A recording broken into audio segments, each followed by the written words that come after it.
first gave me the book to read, I had really had a major life transformation of my self-image and of my health. Over a period of a few years, I was healed of high blood pressure, that was medically diagnosed and for which I was supposed to be taking medication.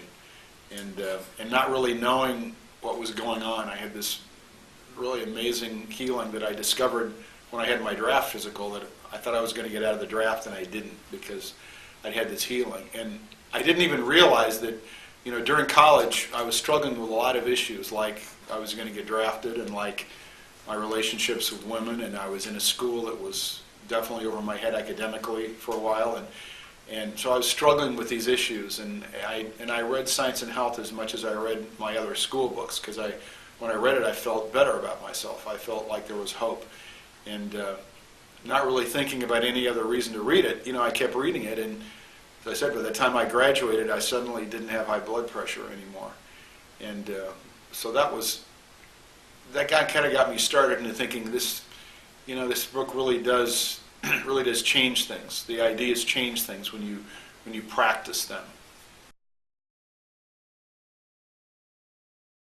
The thing on Mrs. Eddy that's just amazing to me is there's so many authors today who are discovering this relationship between spirituality and health, and are exploring it, I think, in very interesting ways, and ways that are very consistent in many respects with Mrs. Eddy's.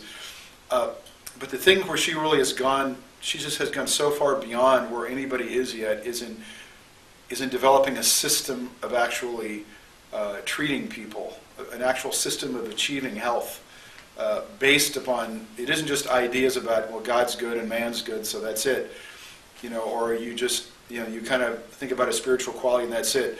She's actually outlined, in this 700-page book, a method of actually treating people with it, and just no one has gone to that level of detail, and you just can't help but be in awe of what she's contributed.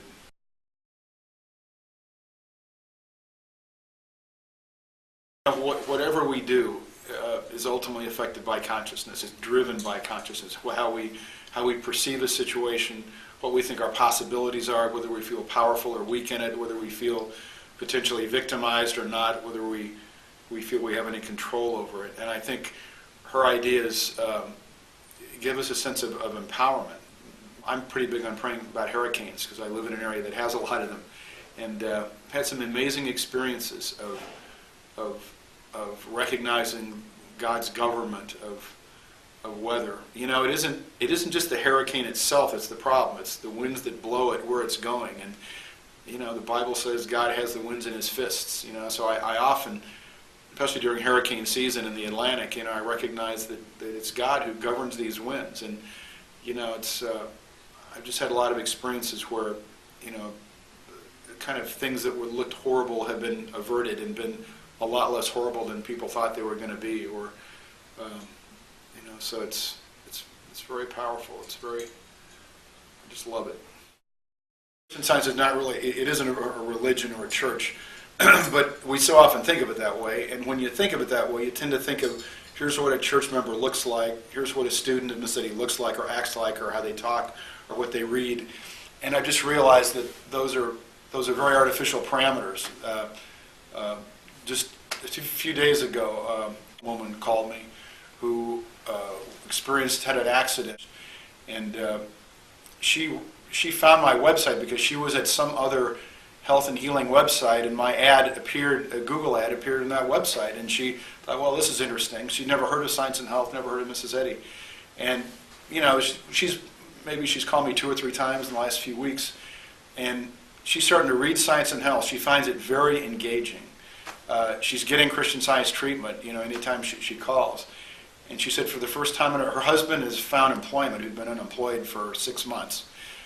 She's starting to feel actually hopeful about her health condition, being healed of it. She's really thinking this is a real possibility. Whereas before, she had thought, she thought maybe she was being punished by God for something. But she's starting to feel genuinely, because of the ideas in this book she's reading, that this is something that can really happen for her. And this is somebody who, as I say, never heard of Mrs. Eddy or her ideas. beyond the boundaries of a church or a culture of people who know this book really well.